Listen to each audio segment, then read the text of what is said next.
In today's video, I'm going to teach you how to remove or deactivate a user in Asana as an admin.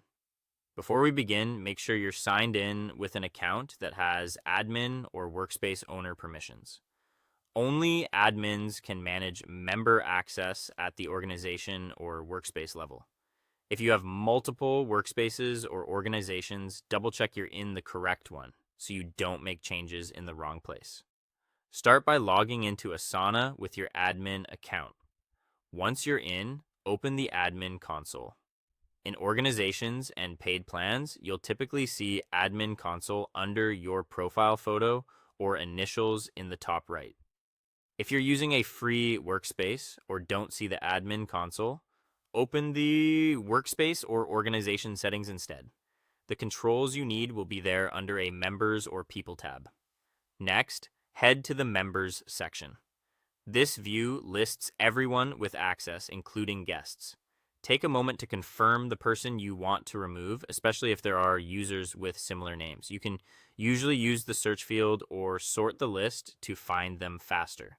When you've found the correct user, click the options menu next to their name. You'll see choices like remove or deactivate. Remove typically revokes their access immediately and frees up a seat on paid plans. Deactivate keeps their historical contributions intact while preventing new sign-ins. Deactivation is often preferred if you want to retain a clear audit trail while ensuring the person can't access anything going forward. Choose the option that best fits your policy and needs. Asana will ask you to confirm.